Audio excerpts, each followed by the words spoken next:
Good afternoon, everybody. My name is Inga Cotton. I'm the founder and executive director of San Antonio Charter Moms, and I'm solo on Charter Moms Chats today. I've been lucky to have some really great guests from schools and parents and teachers. But today I wanted to feature a post that I wrote for the blog. I feel like kind of captures the moment that we're in and maybe some of the things that we're worried about, which is fighting COVID slide. And what that means is that since March, our kids have been either doing distance learning, doing packets, doing Zoom school, and in the fall, some kids, maybe about half of kids in San Antonio, have been able to get back on campus. But it's not the same experience. And I know I've been wondering, and I think a lot of parents have been wondering, you know, once the world starts to go back to a new normal, a better normal, back to better, what are the gaps that our kids will have formed, while they were either doing distance learning or, doing sort of COVID school. And, how do we, and later on down the road, we'll have to figure out how do we close those gaps. But what I've been wondering is like, what can we do in the next, maybe 6 to 9 months while, you know, um, we're hoping for vaccines to become more available, hoping for things to open back up. I'm optimistic that in August 2021, schools will be able to open with classrooms at full capacity. I would love to see that, and there's still going to be work to do in terms of figuring out where kids are at and try to close the gaps. But the question is, what can we do in the next 6 to 9 months to help fight COVID slide so that kids come out of the pandemic in the best situation possible?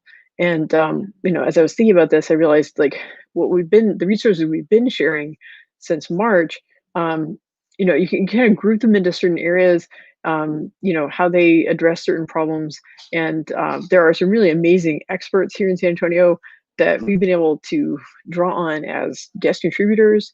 We've had them on Charter Moms Chats, and I want families to be able to access and tap into that knowledge that's already on the blog, but maybe we can organize it in a different way, so that it can help as a toolkit for problem solving. So that's what today's post is about, and there's a link to that blog post in the description of the video. So I strongly encourage you to click on that link, read it, share it, give me your feedback. If there's stuff I need to add, I've already been getting suggestions from group members and friends of mine.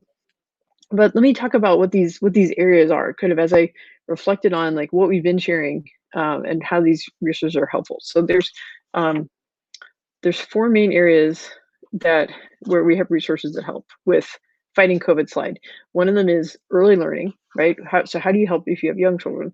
The other is college readiness. So if you have like middle school, high school age kids, what can you do to help them fight COVID slide?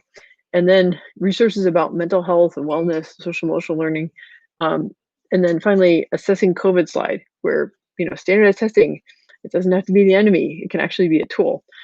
So I want to talk briefly about each of those areas, but I encourage you to click through and go read the blog post, and click through to each individual post, like whatever, kind of sparks your imagination, or you think, I think we could add this to our lives. All the things we've done have been intended to be accessible, low cost, or free. It's really just a matter of sharing the ideas. And that's the part where I need your help. I need you. If you find this video compelling, share it on your timeline. Tweet it, share it on Facebook. If you find the blog post helpful, share that on your timeline, or email it to a friend, or text it to a friend and say, hey, we're all in this together.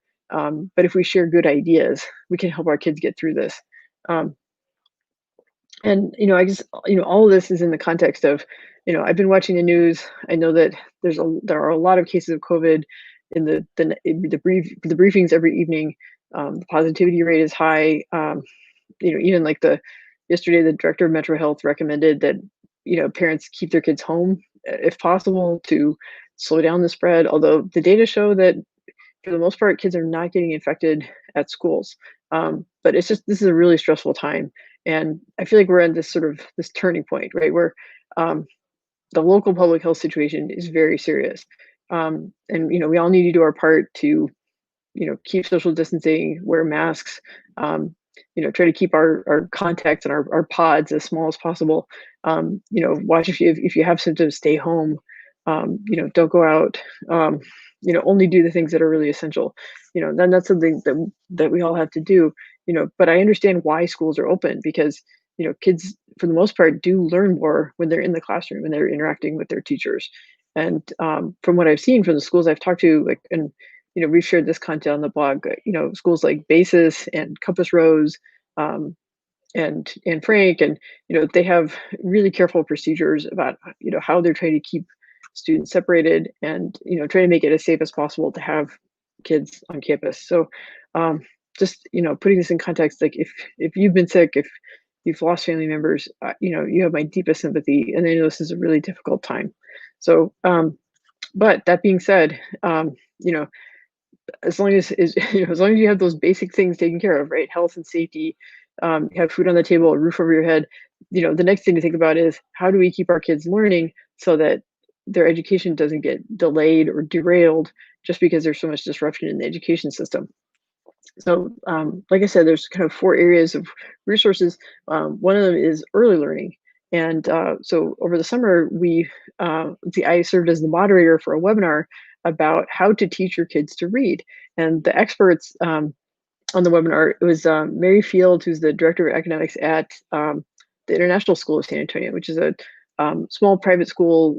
They do language programs, immersion programs, Mandarin, French, things like that.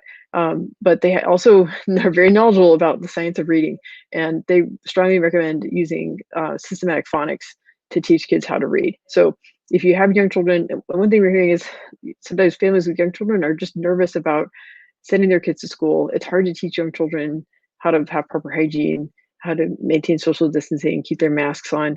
And what I'm hearing from schools is that there's a lot more openings in pre-K and kindergarten grades than there usually would be. So what that means is a lot of families are keeping their young children home. So what can you do if you have decided to keep your young children home from school, to give them a good start? And according to Mary and Katya, it's teaching your kids how to read. And the resources that they explain, it's amazing once once you lay it all out. But it's how, like, let's say, get this book that's free or get this book that's cheap, and set out a certain amount of time each day to do these little lessons.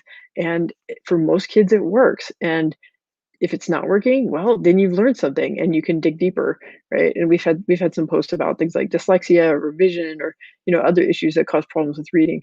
I think that's a big risk, is if if kids are having issues, they're not getting caught, because kids aren't in typical settings, where they would be being challenged for things like that. So if you have young kids at home, read with them, and check out the Teach Your Kids How to Read blog post that Mary and Katya worked with me on.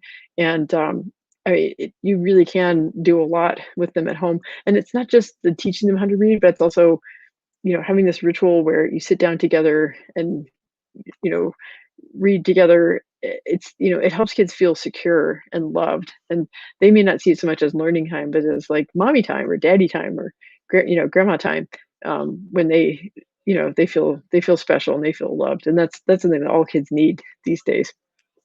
um, okay, so early learning reading. Now for early learning math, we had we have an icon on the site called Charter, A Voyage of Learning. And it's a lot of guest posts that team members, or especially teachers, have written for us. And when it comes to early learning and math, I wanted to highlight a couple of guest posts. One is written by Ambika Dani, who's the founder of Promesa Academy Charter School, which is a new charter school that just opened on the west side of San Antonio.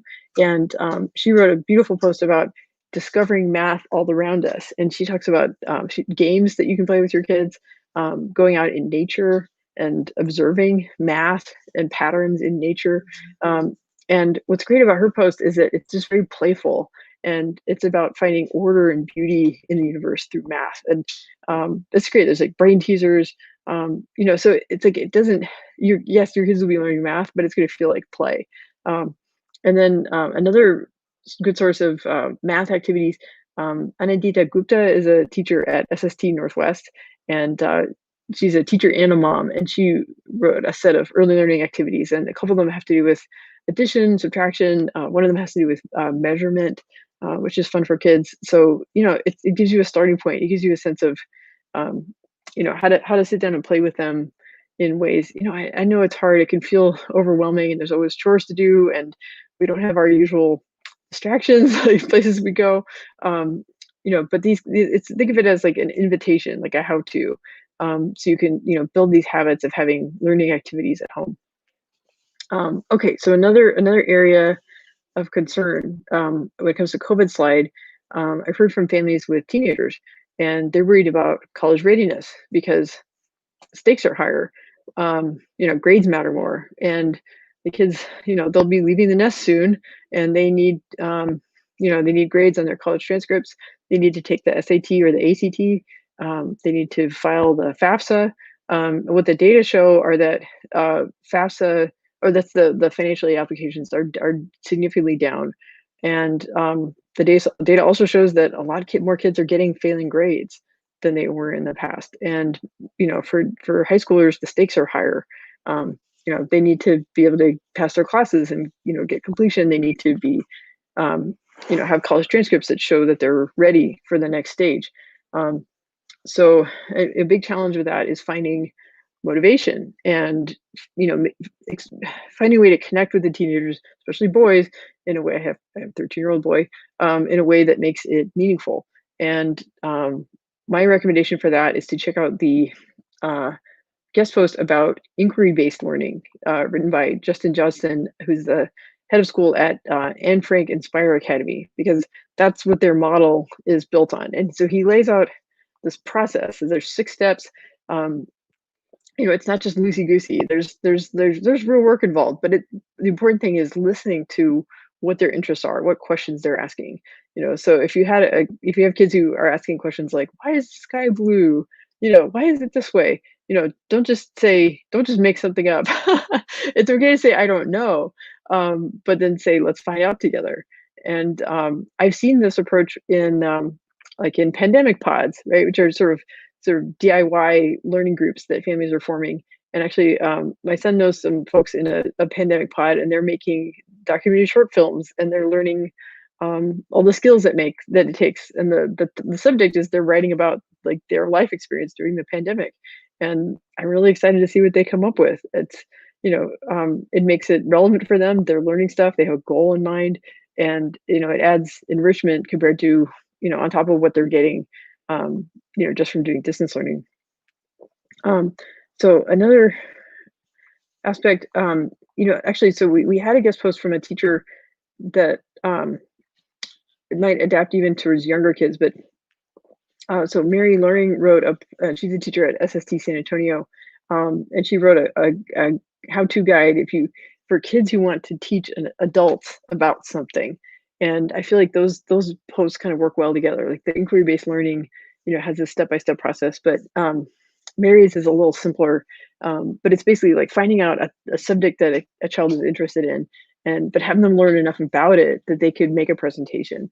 And she's got tips about how to tailor that for different ages, like whether it's young kids or like middle school, high school. And she has a little example of one that she did with her niece. It's really cute.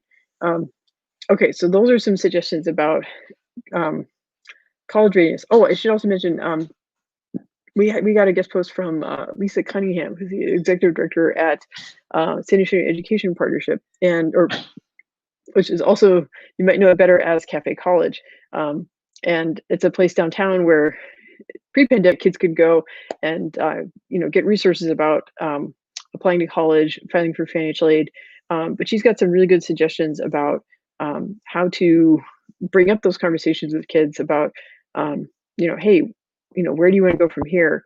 And what are some steps you need to take to be to make those things a possibility. And but it's important, she's got some specific advice about how to bring it up in a way that they don't feel like you're nagging them, or they don't feel overwhelmed, they don't feel discouraged. Because I think that's especially challenging these days. Teenagers, that's a tough age to be in during a pandemic, when you feel really cut off. Which actually brings us to our next topic, mental health and wellness. And so we've shared a lot of content about I use these things myself, but like how to try to stay sane, how to try to listen to your feelings. Um, so to describe some of these posts, well, a really fundamental aspect of it is we all need to have good sleep, but I think a lot of us, when the world kind of shut down back in March, it took away some of those sort of signposts about on the clock, and some of us got our sleep schedules messed up. And one thing that I think to stay sane is like everybody needs to be getting enough sleep, and having a consistent schedule is an important way to do that. So we got some advice from Emily Daniels and Lindsay Durham, who are counselors at the Institute for Couple and Family Enhancement. And, they have age appropriate suggestions about getting sleep schedules back on track. And so, for example, if your family is looking at going from distance learning to on campus, getting everyone's sleep organized is probably a good way to prepare for that. And it does help your immune system if you're getting enough rest, right? Um, so now Emily and Lindsay also worked on a post about digital parenting, and it's different at different ages, but in particular for teenagers, um, they've been relying on things like online games or online ways to interact to keep their friendships up. Um, but for a teenager, it can be kind of awkward. It's like, okay, we're online now. What? But they have suggestions about games and just ways to help teenagers keep connected, but do it safely. And then, kind of in the same vein, from the Frank L. Medla Early College High School, Principal Jeff Flores and academic counselor Khalid Zachariah, they worked on a post about an activity called a friend tree, right? So we all know what a family tree is, right? But a friend tree is when you draw out who are the people you're connected to, how are they connected to each other, and for teenagers, if they sit down and do this activity, it might remind them that they're not as alone as they think they are, and it might inspire them to reach out to some of these folks. You know, maybe through some of the online activities that Emily and Lindsay recommended. Um, so I have found for myself, like, I mean, today I woke up and I just felt overwhelmed by my to-do list. And so what I turned to was um, mindfulness, which is think about where you are now, think about how you feel now, and but without judgment, right? Without the guilt of feeling like, oh, I'm so behind. Oh, I promised this person to get no, push that all away. Um, and also thinking about gratitude, what people I'm thankful for, what aspects of my life that I'm thankful for. So uh, or in the summer we had a post from a guest blogger named Deborah Haddock, who's a spiritual director and wellness coach, and she wrote a post about mindful parenting, and she lays out a vision of having a more peaceful household and some strategies for that. And it could be something like having a bell that you ring at certain times. Um, but she lays out kind of prompts for conversations that families can have. And it's a really thoughtful and beautiful post. I'm really proud that we have it on the site. Um, so, but that's something that's kind of more like, I guess, sort of grab and go. So Paula Turner is the social emotional learning coordinator at Brooks Academies of Texas, and she wrote a guest post about mindfulness, but it's how they incorporate it in the classroom at Brooks. And specifically, they use these cards called Yoga for Classrooms. And I got a deck myself, and I sometimes I find myself if I feel butterflies before I do one of these videos, I will go out my kitchen door and do some breathing, feel the sun on my face, do a few poses, and not well, but that's okay. You don't have to do it well. Like, release the judgment, right?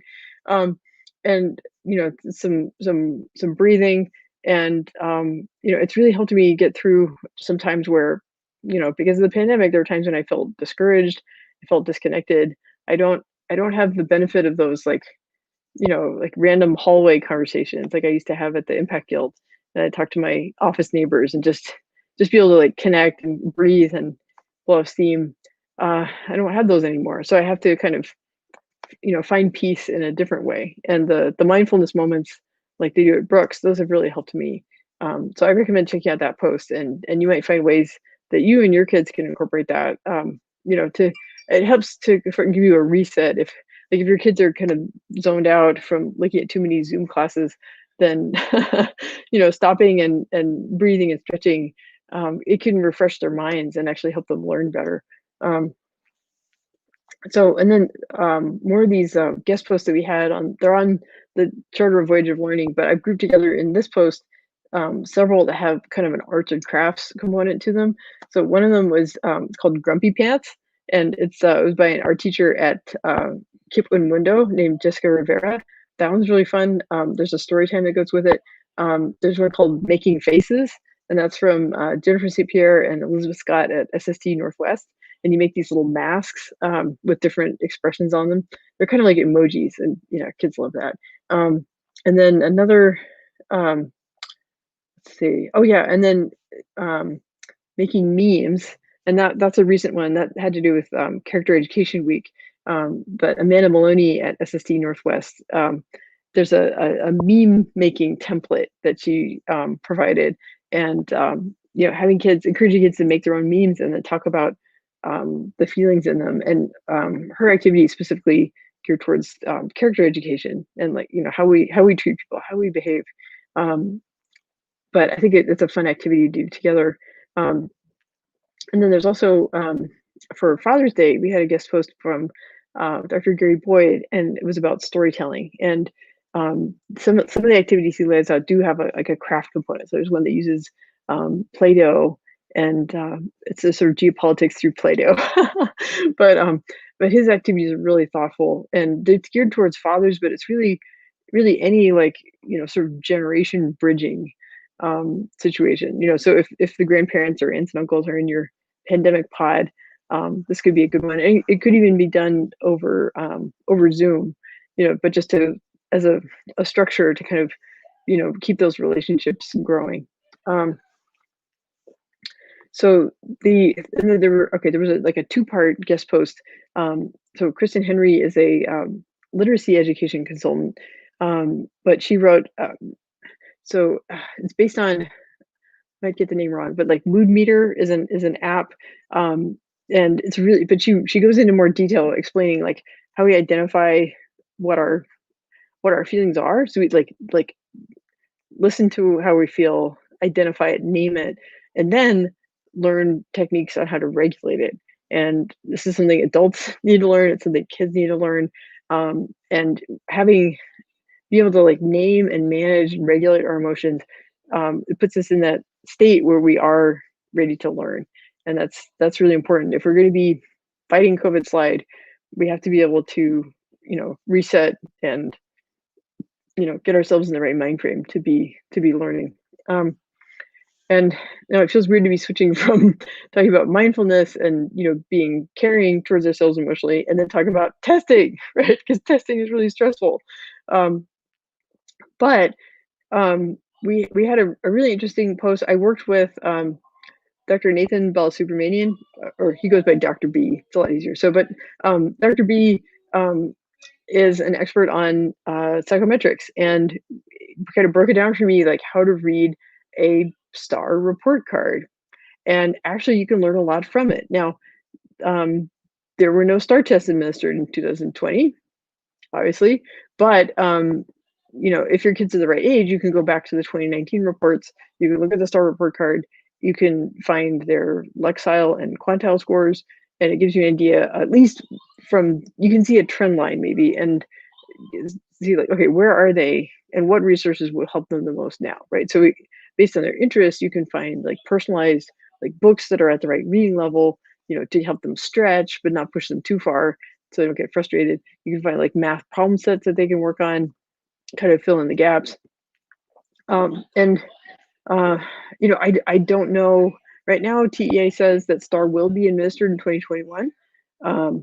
There's a lot of pressure to either cancel the tests or make it so that they don't have the same consequences, right? So like on the blog, we have the school guide, right? So it's the list of schools of choice, and we report the letter grade ratings that the schools got from TEA. Right now, we're using the 2019 data still. So I don't know, even if they administer STAR in 2021, I don't know if they'll issue letter grade ratings or what the impact of those ratings will be. it may take some time to kind of get everything back on track. Um, but yeah, and then one thing that um, we're kind of adding to the post based on some comments that we got in the Chair Moms discussion group is like tutoring resources. So I'm going to be posting in the group a thread where people can suggest like problem solving, like how do they get tutoring at their kids' schools, where do they go for private tutoring, um, because like these resources are geared towards mostly like DIY, like parents working on this stuff with their kids. Sometimes it really helps to get an extra set of hands. Um, and whether it's virtual or in person, um, it's going to take a team effort to close these gaps and get kids back on track. So I mean, obviously we need to make sure that everyone is safe, has food and shelter, is healthy, and feels cared for and secure. Those basic needs always come first. But if you're a parent who cares a lot about education, if you care about the strength of and preparedness of kids in our community to be the workers in the future, we want to overcome COVID slide. We want to fight it and get kids as ready as we can. And that's why I tried to organize and kind of group together resources from the blog that we've been sharing over the last 9 months since March, because it really does give you a better toolkit for fighting COVID slide, like for your own kids, and you can share this with other families so they can apply it for their own families. So that's it. I look forward to getting your feedback and yeah, check the description of the video. We've got that has a link to the blog post. And if you're not already a member, be sure to join the San Antonio Charter Moms discussion group because we'll have a thread going there about kind of problem solving when it comes to COVID slide. So, all right, take care, y'all. Thanks.